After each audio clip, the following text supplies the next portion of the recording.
Today on Two Expats Wtf, viewer discretion is advised. We tackle some sensible subjects, some might find offensive. So if you are the type of person who gets their panties in a bunch a lot, just go watch some cute cat videos. Besides that, I get bored with Bogdan, we have a special guest, Hamza, and chopsticks are everywhere. Old people don't want to die, and much more. Stick around.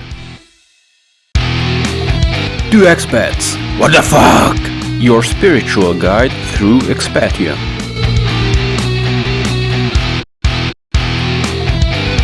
Disclaimer: in traces it may contain serious conversation.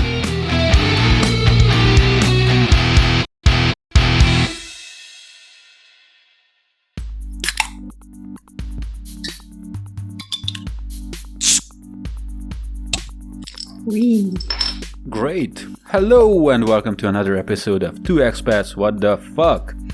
And today is a pretty special episode because I decided that I am bored with Bogdan. Yes, so of course we you are. got a guest. Oh, by the way, hi Bogdan, and you'll talk in an instance. Shut up for a second. We have a guest here, Hamza, who is an old colleague of mine, and she's from Hungary but now lives in Germany. Hi Anna. Hello guys, hello to everyone out there listening. Hello Bogdan, you can speak now. Okay, I'm off my gag. Hey Anna, it's really nice to see you here, and we're happy to do an episode with you. Let's see what happens. Yeah, thank you for the invitation. It's a perfect occasion to just open some beer and... Yeah, especially in this heat, it's a good excuse to throw back a couple of cold ones. So let's just jump right into it. You, as I recall, lived in Japan, England, and now you live in Germany. I lived in China as well for a year. Shit, I didn't know that. Sorry. Let's just jump into it. Why? Well, why not? Okay, let's move on. Next topic. Let's talk about cows and milk.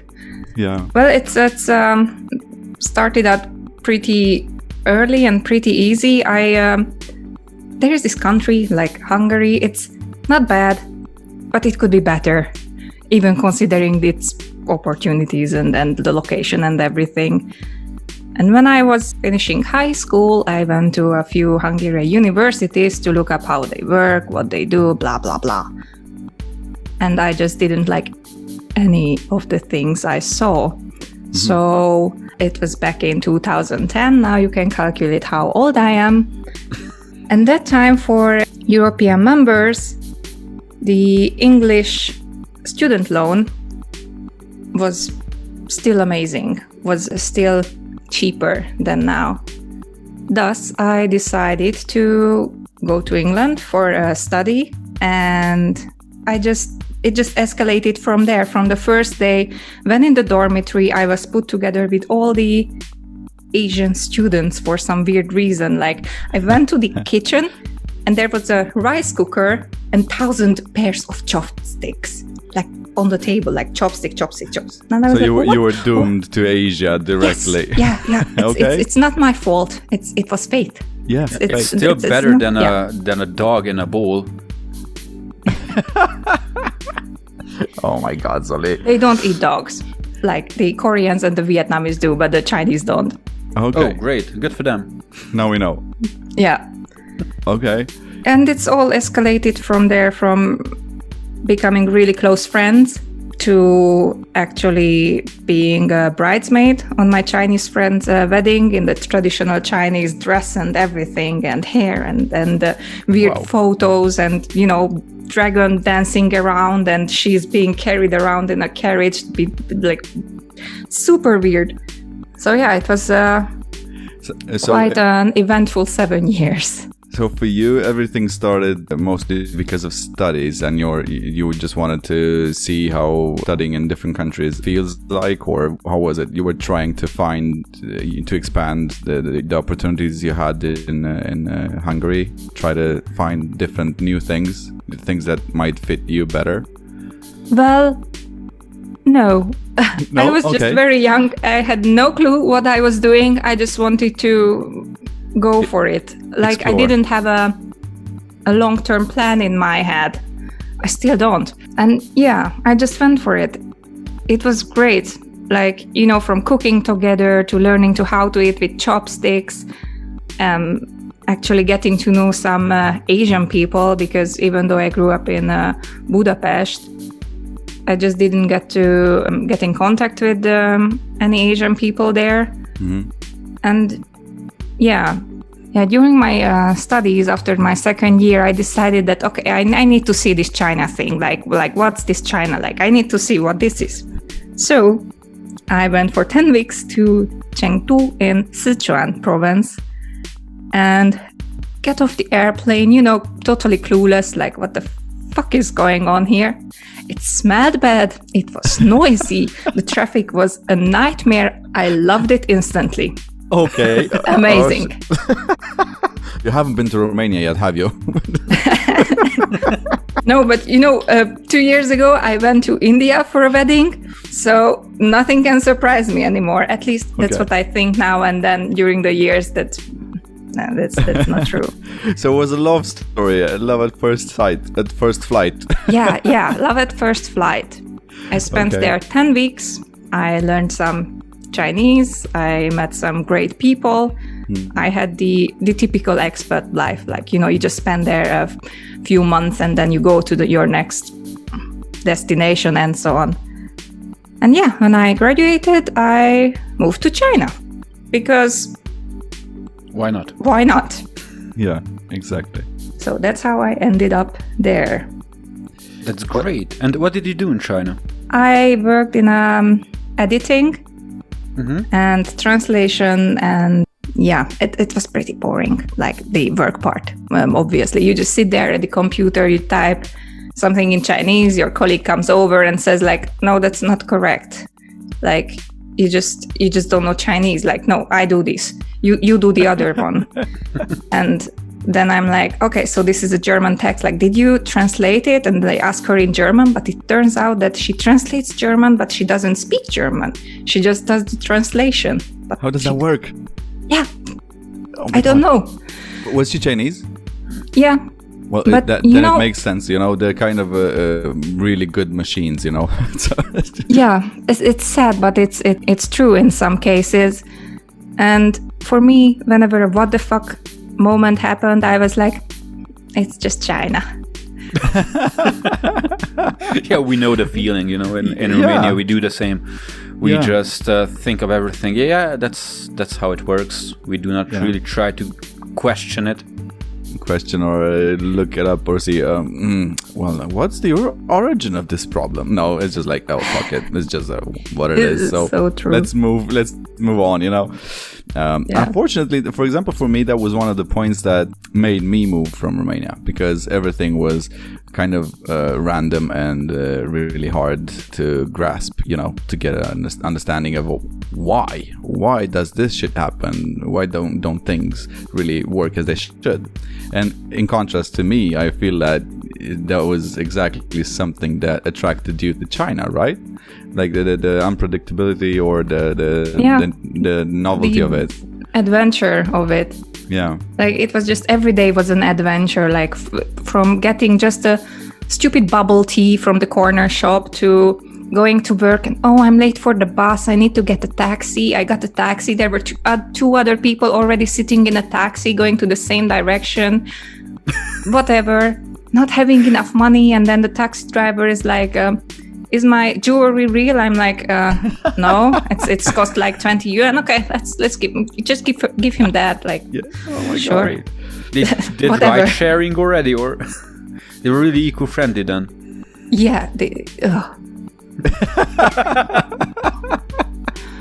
Oh yeah. But Oh. Okay, so after, like, what was it? Was it 1 year in China? yeah, I spent there 1 year. It was amazing, great. I learned a lot of Chinese. Yeah. And then my boss said that, well, for her, it's cheaper to get a new intern/co-worker. And I was like, I work here. I know how the shit goes. I know the clients.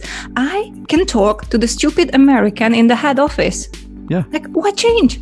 She was like, no, it's cheaper. Like, whatever you want. Fuck you, bitch.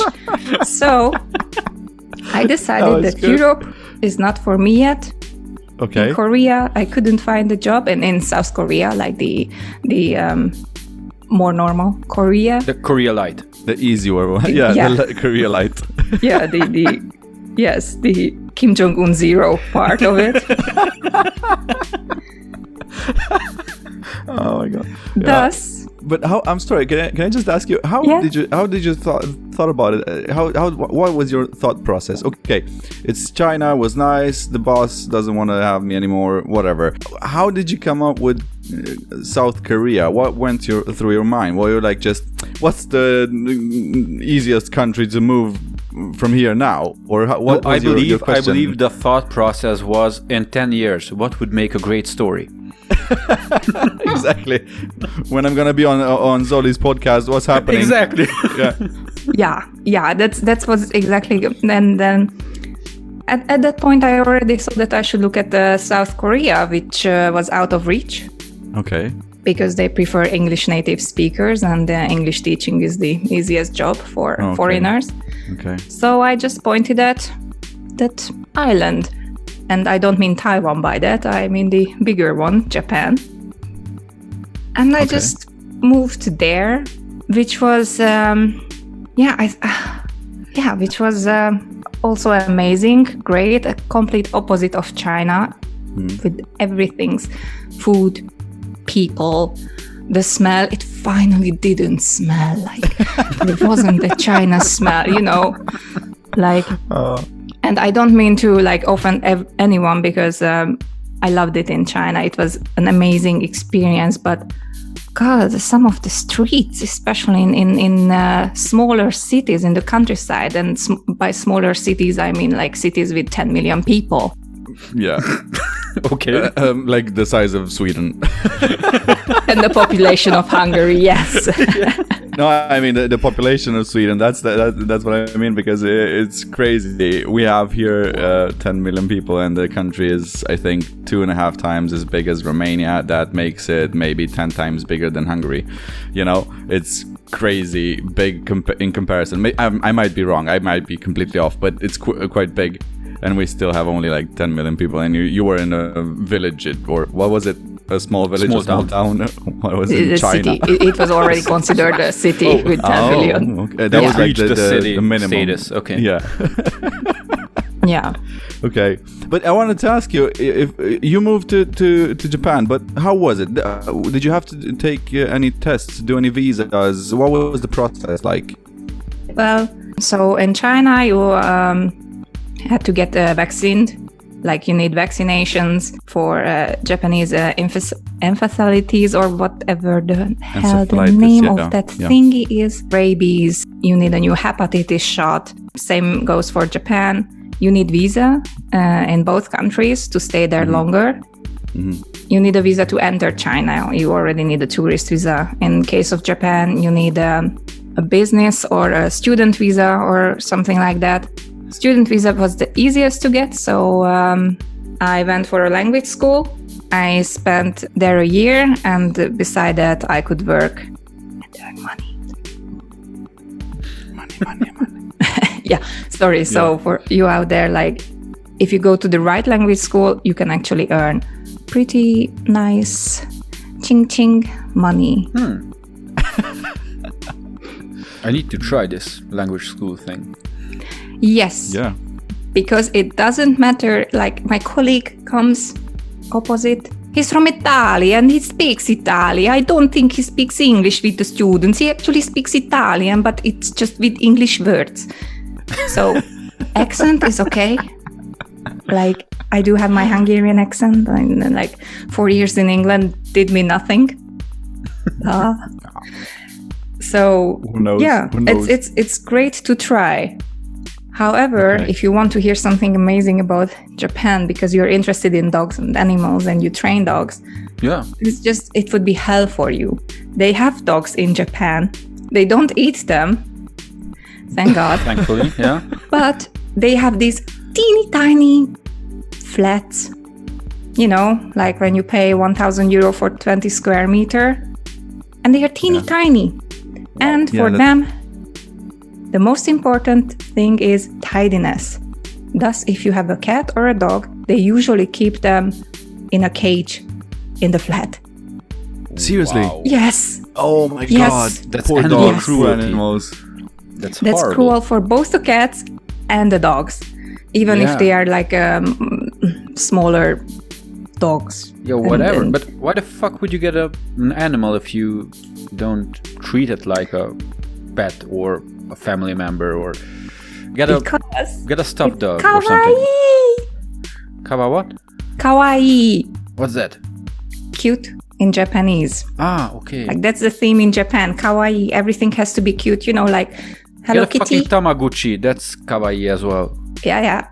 Exactly. Here, and now you know how old I am. I also had a Tamagotchi. Okay, it was from the market. Yeah. Jesus, guys, it's so hot. Yeah, We have small fans. If you hear something like this, we are sorry, All right. but we cannot resist without the fans. Yeah, I have mine We are here, so- melting here. Oh. Like, why is it warm in Sweden? That's cheating. I Isn't have that a no country clue. that's supposed to be This- like Santa Claus the whole year round? Yeah, I was talking to my neighbors, to my neighbor the other day, and he was like, "Shit, we don't need to go to Spain anymore. 34 degrees, awesome. I was like, "What the fuck are you talking about? I want it like maximum 25." Which normally it is around 25, maximum 30. 25, 28 is quite okay, quite warm in the summer, at least where I live. But right now it's getting really out of hand. Yesterday we had 34, today it's 32, but they announced a storm. But the temperature won't really go down because I don't know. Oh my god, it's crazy. It's crazy warm, and I'm overheating myself here. I was sweating like a pig till I put my fans on. So I have no idea why. But actually, I did go for a bath yesterday, and surprisingly enough, the ocean, not the ocean, the Baltic Sea, the seawater was quite okay. It was like 22 degrees. That's Wow. it rarely happens that it's so warm. Of course, it was pleasant and nice, but still, Scandinavia, as you said, Santa Claus, where is it? And today I was talking to Zoli just before the podcast because I called him. I was fucking sweating my ass off, and the Swedish people put on Swedish television, what's it called? The ice fishing, Yeah, the thing when you put a small hole in the ice and you fish in the ice, and I was like, shit, are you fucking with me right now? I'm crazy. I'm going crazy here with the heat, and now, never mind. How is it in Germany though? Hot. The same. Oh, okay. Yeah. Yesterday was a storm here. Like nothing compared to a nice Asian typhoon, but it was Yeah. pretty heavy though.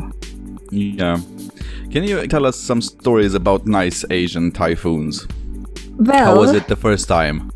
When you lost your virginity to a typhoon? Yeah, typhoon and the earthquakes. Yeah, those are the best. Okay. And the cockroach invasion, like Those were Okay. the summer hits in Asia, or yeah, it's normal that there is a typhoon season, and then there is just hot for 3 days and then big typhoon. Hot for a few days, big typhoon. Typhoon sounds comes, typhoon gets off the electricity, but because it's Japan and they are effective as fuck, it doesn't matter how bad the weather is. They send in the guys to put back your electricity, even though the typhoon is still going on. Oh my Wow. god. And you just see that from your house that, oh, they are already there. They were late today. It's already 20 minutes. I don't have internet and anything. Like, And you complain, right? yeah. Yeah. Yeah, it's crazy how you get used to these after a few months. It's The same with the transportation. I don't know if you know, guys, but in Japan, like suicide rates are pretty high. And one of the most popular methods in Tokyo is the so-called Chuo line, which is like a train, metro or train mix.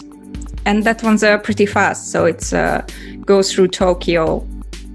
And you die quite instantly, so it's painless. Yeah. Okay, I get usually. it. I get it.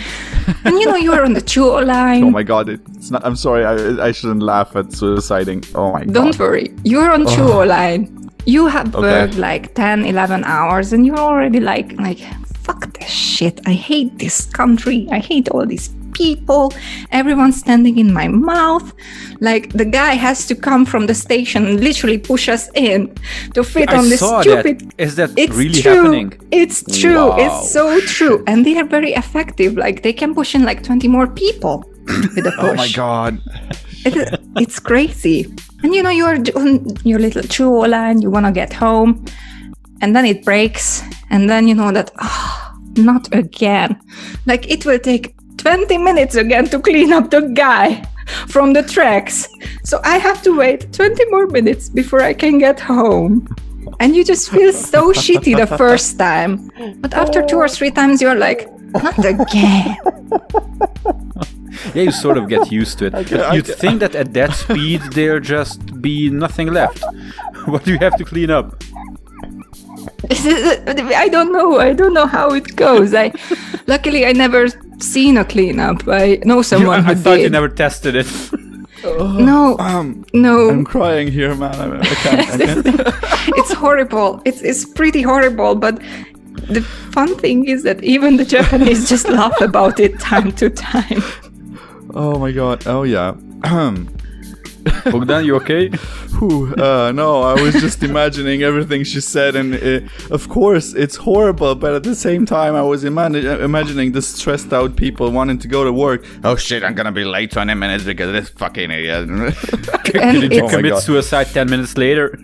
Yeah, exactly. That sounds Romanian, actually, if I think about it. You've bothered my day with your suicide, man. Yeah, you just do it like on the next train or whatever.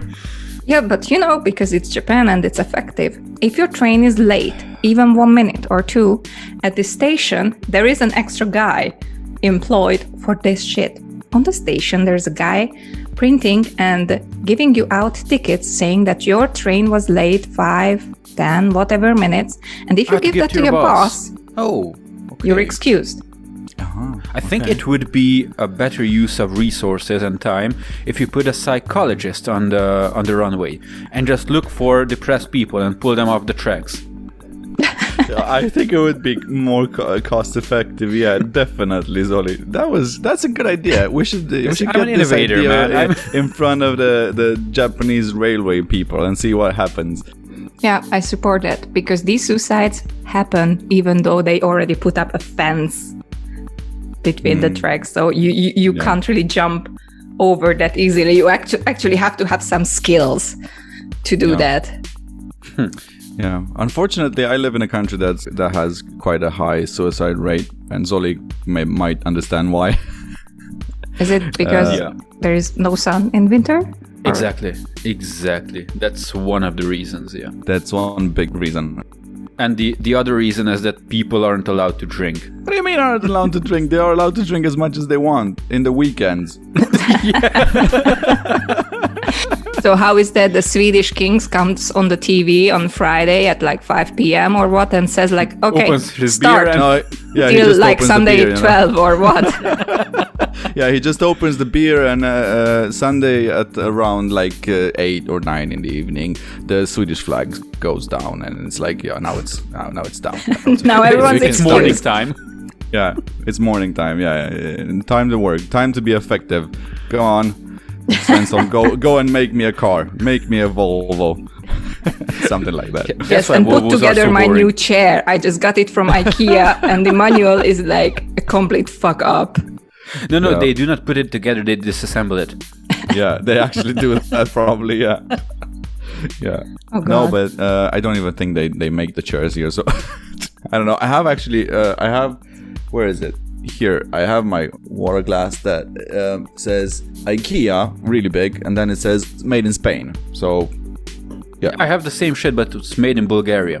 well, yeah, Yeah, I think our glasses are also a Bulgarian-made, refined perfection for a few euros.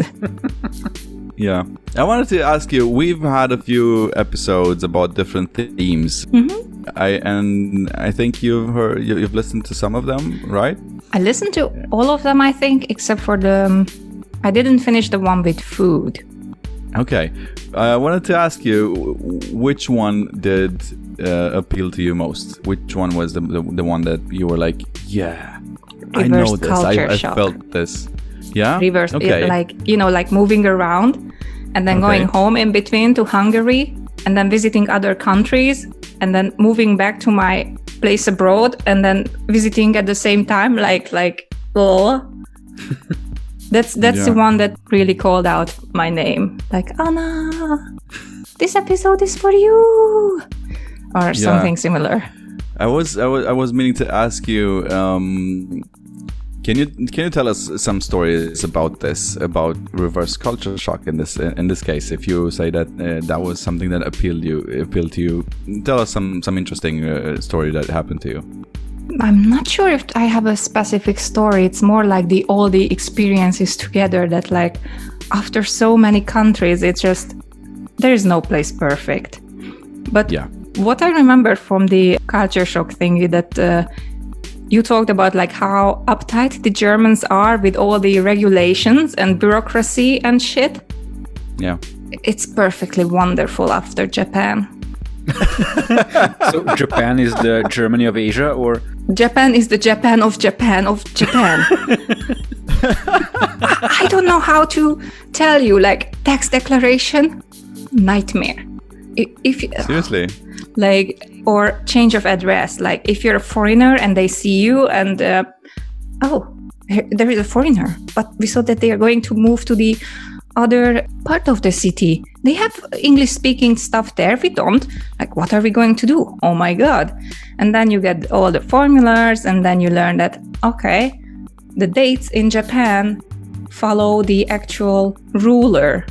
So the year when I was there, it was still Akihito, the reigning Kaiser or Caesar, or what's the word in English? Yeah, that happens to you when... Kaiser. I don't know. Yeah. I think they use it as well, not just Germans. Kaiser is sort of a ruler.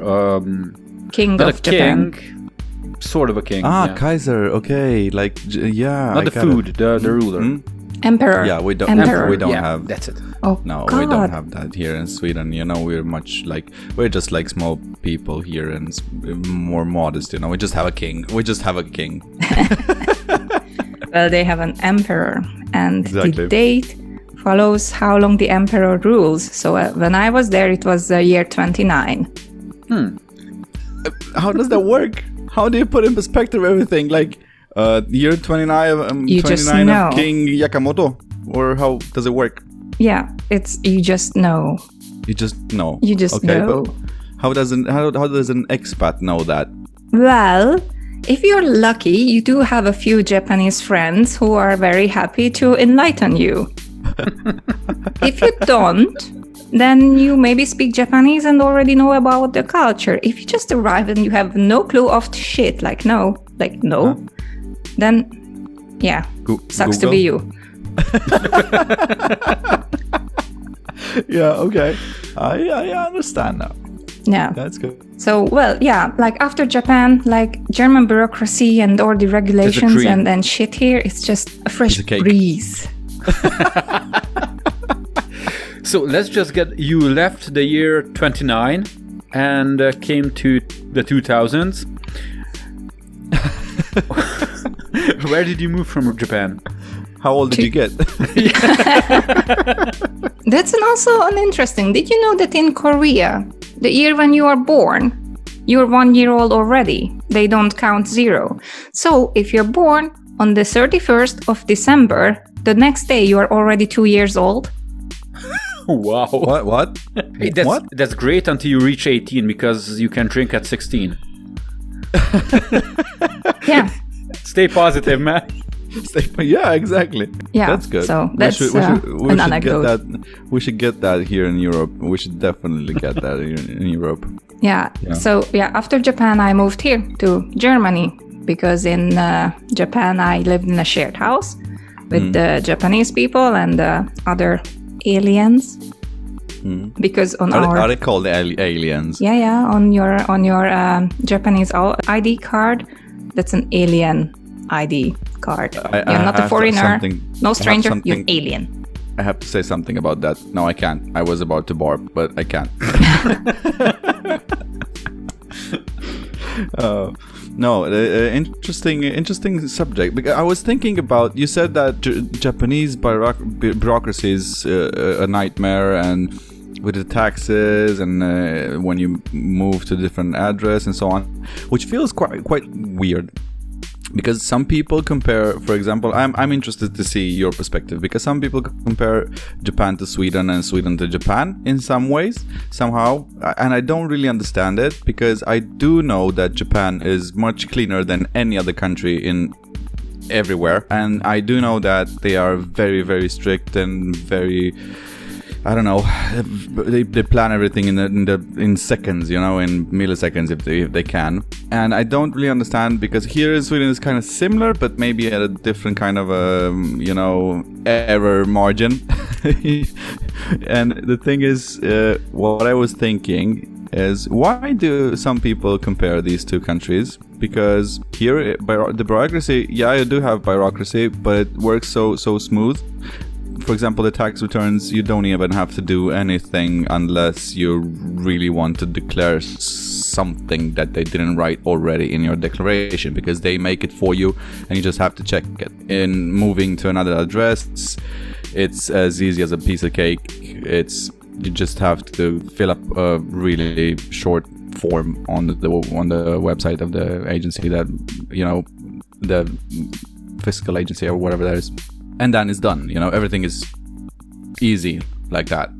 And I think in Germany it's quite similar, isn't it? Or maybe somewhere between Sweden and Japan, maybe you do have to do maybe something. It's not as easy as just filling out a form online, but it's similar. You have to show up at the mayor's office and say, "Hi, I'm here," and they say, "Great, welcome." That's about it. Yeah, but you usually get an appointment, so you don't wait that much. You need an appointment for everything. It's fucking crazy. I just wanted to open a bank account here, and I was used to Romania, that you just show up at the bank, I say I want a bank account, and in 10 minutes I have a bank account. And they were, no, you need an appointment, and we have a free slot in 2 weeks. I said, what the fuck do I do until then? What do you mean in 2 weeks? I was used to now. But hey, Germany. Yeah. Good stuff. I have to grab another beer. Am I allowed to? No, Bogdan, you have to sit there and dry out. Oh my god, no! My mouth is already. Come on. I want to see the sweat on your forehead. Go for it. Do it. There's no sweat right now because I have two fans blowing on me at the same time, so I'm quite good. Yeah, go and grab your beer. Thank you. I'll be back. We'll just carry on, and think up some jokes that you won't understand. Okay, I'll get to see them or listen to them later. And he's still lingering, and now he's gone. Okay. So, Japan. Why did you decide to move from Japan if life was so clean and organized and great? Well, it was amazing. Like, I would say that being an expat there is great, but I couldn't imagine having a life there. Mm-hmm. I met my fiance there in this shared house. And then we talked about like, okay, what do we want to do next? Like, do we want to do it together or separately? And we decided that yes, we want to do it together. And he's German. So I was like, I speak German. I like that Germany is closer to my mommy and daddy. Like, there is a difference between like 11,000 kilometers and 1,100 kilometers, right? Yeah, slight difference. After these 2 amazing years, we just decided that, let's try it in Germany and let's see how it goes from then. I pretty much make my decisions like that. Like in England, I chose my university because I liked the garden there. Not That's like that's a the great professors or teachers or like, the reputation. Like, oh no, the garden is nice. Yeah, exactly. And meanwhile, Bogdan tries to open his beer, but we won't Yeah, let go him. for So it. go on. Go on. Let us hear. I'm actually opening just because Anna's from Hungary. I'm quite proud to present her my beer opener, which actually says is it the Parliament? Yeah, it says Budapest on it, And all the shit, it's yeah. it's like the only thing we actually liked from all the shit that you could buy at the souvenir stores in Budapest, and this is actually the thing that I use most of all my souvenirs that I've ever got in any country. So thank you, Budapest, and thank you, Anna. Well, I didn't make it. I think the Chinese did, but yeah, go for it. You never know. Yeah, I have a beer that's called Saint Eric's, and it's with rhubarb. You know what that is? It's a plant you can eat.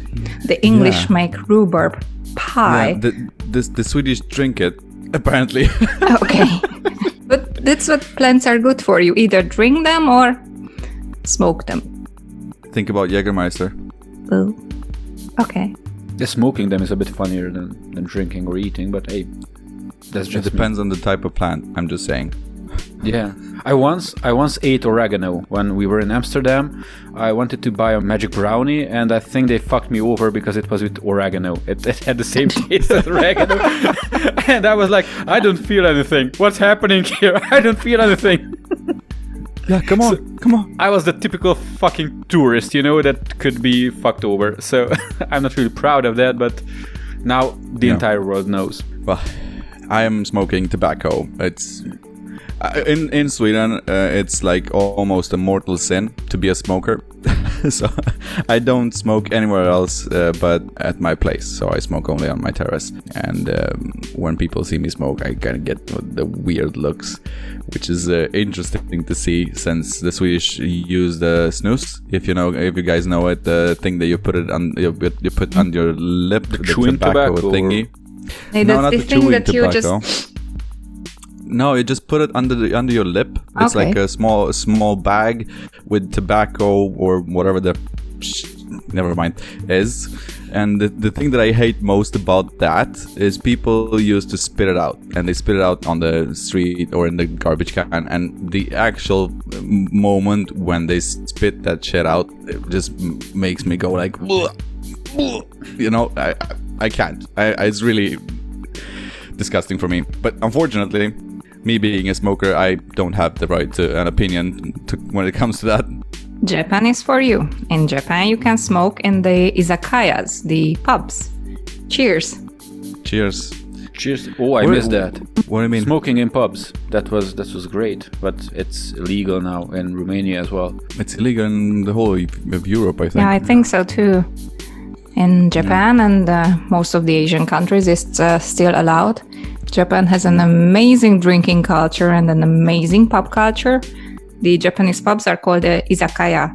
And an izakaya is not only a pub, it's also a restaurant. So you get small finger foods like small sushi, small sashimi, a bit of everything. You just, you eat your edamame, then you eat a sashimi, then you get some nihonshu, which is known to you as sake.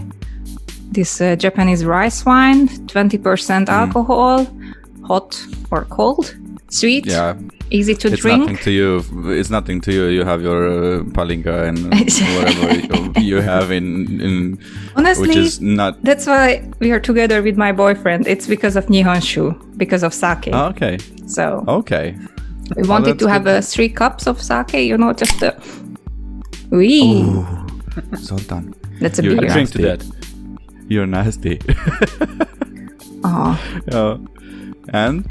Yeah, and instead of 3 cups, we got 3 jugs of sake. Big cups. So okay. yeah, and Wow. then we went to a temple in the garden to play a few games, and I threw up on the temple. like, like I left it there. Yeah, you thought that it lacked color. Well, there was carrot in it for sure, even though I don't think Japanese eat carrot that often. Anyway, there was sushi in it. And then my boyfriend got me home with a taxi. Well, not boyfriend yet. And I opened the taxi door and ran away. He told the taxi, wait here. Chotto mate. And run after me. Put me back in the taxi. We went home. It costed like 150 euros because we lived far from the city. Yeah. And then 2 days later, I went back with a few like 5 yen coins, because that one has a hole in the middle, and that's good luck and so on. And then I apologized for my sins. For your threw in the sins. 5 yen coins, like, sumimasen. Sumimasen deshita. Like, and like bowing, like once before, then clap, bowing after. Okay. Yeah, that's A romantic story. that was really romantic, especially the sushi chunks. May I ask, is your boyfriend Japanese or is he Hungarian or He's what? German. He's German. He's German. We met in the shared house. He did his... What? In the shit house? Oh, No, I'm sorry. The house? I apologize. Yeah, but that was that's a pretty accurate description of Japanese houses in general, because because of the earthquakes, they are hard enough to protect you from a typhoon, but they are light enough that in case of earthquakes they collapse on you. You just break maybe a bone, but you don't get paralyzed. Yeah, so the whole idea is get as many people as you can in one building, and in case of an earthquake, so you just like get rid of like 10,000 of people just because of one building, No, instead no, it's okay. They don't really have that many skyscrapers. It's not a conspiracy, the government is not trying to kill the people. No, and they stuff. do need the Okay. people, because they need more babies, since they sell more adult diapers than baby diapers now in Japan. Whoa, that's sad. Yeah, that's scary. Poor diapers. Because of the old people, like they live for like 100 years. Like they don't die. That's a huge problem here in Germany as well. We are, pension-wise, we are a bit fucked. What is it with them? I was just thinking, I'm laughing my ass off here. Anna, you're really, really fucking funny. Really? Like people in Japan, they're 100 years old. They don't fucking die. They don't. I'm telling you, our neighbor, Morishima-san, was also like, I think at least 95, and she was more fit than I was. Like, I was fucking struggling to get up my groceries on that stupid mountain we lived on. But Morishima-san was like with 10 kilos of whatever and 10 kilos of whatever in the other hand, just like la, la, la, la. Jogging around, Anthony. sprinting up the hill, right? Yeah. It's I kind of recognize the pattern there, because actually when we moved to Sweden, we had a neighbor that was like 90 something years old, above 90 years old anyway, and he lived at the second or third floor, no, second floor. And I always ask myself, why doesn't he fucking take the elevator?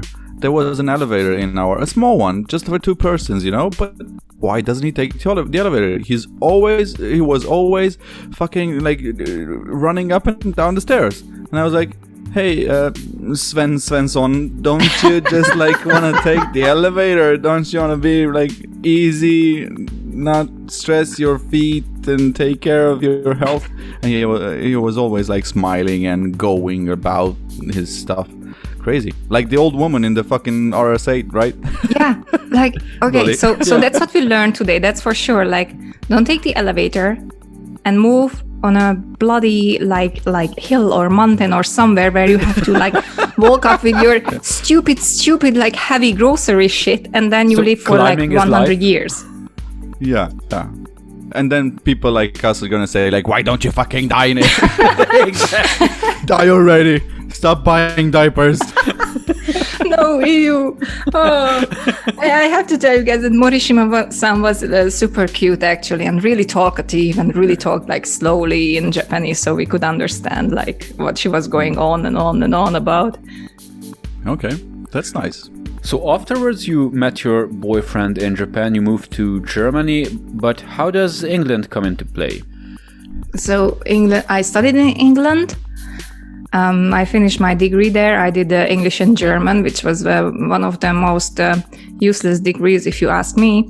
I have the same one. Yeah, I know. Oh God! Can we do like an online high five somehow? Yeah, like this, like wait. Oh, yeah, that's great. Like yeah, something like that. Oh, you poor guys. You know, I have an engineering diploma. It's as useless as yours, believe me. Oh, I finished a Chinese business Chinese course, language something as well, but no, nothing is useful enough. Like you can never be good enough for life. Yeah. Life. For life. Yeah, I think it's this thing is quite interesting. Because me and Zoli talked a bit about the fact that when we talked about success, we talked about wanting to be recognized for our skills and skill set that we've acquired along the years, you know.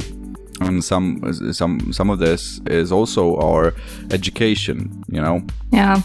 And as I said, I do have an engineer's diploma from Romania. But of course, if you're gonna go and show it to Svensson, he's gonna look at it and he's gonna be, okay, what am I gonna do with this? Did your daughter throw that, or what's that? Yeah, what is this? Is this a drawing? What did you do there? Either way, even if you try to explain to the guy, he's never gonna understand exactly what's happening, and he's never gonna trust the diploma in the same way as one as a Swedish one. Of course. Yeah, of course. Hey, but I am not one to complain because I have a master's degree in transatlantic studies. That's some political shit. And I've chosen it because I had a friend with whom I did the bachelor's degree, and we said that we'd like to do the master's degree together because we studied together and we were good friends, and we had no idea what to do, our masters. And he just sent the list of possibilities to his father, and his father closed his eyes, pointed at something, and that's what we did. So I can't really complain because that's not my life goal, or it was just... You're my new bestie. I told you I chose my English university because the garden was nice, and there was a nice sitting area in that garden, and I just wanted to have a photo there. Oh yeah, and yeah. My friend's father pointed at my master's diploma, my master's course, so I finished that. I can't recall anything because I've started dog training in that period, and I was focused on that. So I was just, I knew that I did my master's in English. That's the extent of it. I have no idea what we've learned. I have to stop you there because you're half right. You were also managing a rock band in the a ska band. Cool. Oh yeah, that's the part that I forgot because I was never awake for it. Yeah, so. I was the manager of a punk never rock sober. Band. Yeah, exactly. Never sober. That's the sketch. That's the best 3 years of my life. I can't recall. It's the best. But it was amazing. It was a blast. Fun. As people tell me, it was amazing. I had a lot of fun. Just think about it. Your master degree years, they were the best years of your life, but you can't remember shit. Yeah, something like that. Oh, that's good. Oh God. Oh my God. Yeah, that was a good That laugh. was a question I've prepared, but you just danced around it because I wanted to ask, how the hell did you find a German husband? Because I can't find a German friend. How did that happen? All of the girls out there, I'm telling you how to find a German husband now. Yeah, I'm listening. Lesson 101 with Anna. Come on. Okay, so Zoli, in case you want to find a German husband as well. Step one. Step one. Shave your beard. But at least your mustache. Yeah. Yeah. Yeah, pretty easy story. Like he was in Japan as well. We met in the shared house where we had the cockroach war, the amazing PlayStation, the weird everything. Like it was an amazing house. But yeah, we met there. He was living downstairs and I was living upstairs on the girls' floor. And the kitchen was shared, so we just hanged out a lot. And then there was this ominously amazing, great evening with the 3 jugs of sake and the sushi on the, on the temple wall. Yeah. The what do you call that, fresco, or what do you call the paintings on the temple walls? Well, the Japanese don't have that. They have statues. Well, now they do. No, it was on the stairs, okay, and it was just like stair painting. yeah. It's fine. Like it was okay. Oh. But I was there 2 days later, and someone already cleaned it up because they are the Japanese. They clean everything they see. Yeah, I was wondering, didn't like a Japanese guy come out of his bed in his underwear and start cleaning it up after you? No. Before jumping in front of the train, or buying diaper for his great grandma? No, no. No, yeah. So, step 1, what was it? Step 1, move into a Japanese shared house. Okay, okay, live together. Yeah. Step 1, live together. Step 2, become friends. Get some drinks. And step 2, become friends. So he invites you to drinking out, Yeah, but that's a whole new chapter. You need more steps for the becoming friend thing, You need 3-4 steps for that. Yeah. So step 2 is like order 3 cups of sake and get 3 jugs of sake because you're a stupid foreigner. You can't even distinguish the proper measure words for things. Step 3 is throw up and go home. And then you're done. You get a you have to be a funny bit first. So you have to escape from the taxi, at least run like 100 meters away, and you have to be dragged back to the taxi. Oh. And then because my room was upstairs, I couldn't make it upstairs. Like he just put me in his bed and then he slept in the living room. Such a gentleman. Yeah. So it's like step 4 is like get him or her to sleep in the living room while you sleep in their bed alone.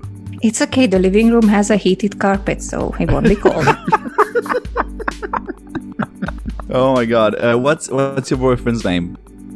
Matthias. Matthias. Okay, Matthias, you're a lucky man. Thanks. I mean, he says thank you right there, like somewhere. Yeah. He's with his own beer. Of course, we're with our own beer ourselves.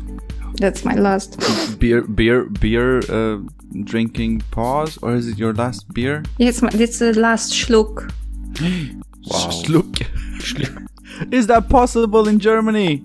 Whoa, guys! I've just looked at the clock. So either we do 2 podcasts or we end it here. We can do a part 1, part 2 if you want. My schedule is free today. Yeah, we can just go on and we'll cut it up into pieces. And all you who listen, bad luck. if Anna wants to, and if Matthias is not really anxious. Yeah, just bring him in as well if he's in. No, he's fine. He's outside with the PlayStation which he bought because we broke up once, and then he bought himself a PlayStation. So he can get over the breakup. And then he bought the PlayStation. I was so happy, like, yes, it's like Witcher 3. I mean, like, hi, hello, you remember me? Oh my God, great. Oh yeah. Yeah. So okay, so we'll just take a short pause while Anna gets a beer. And beer, and we'll continue.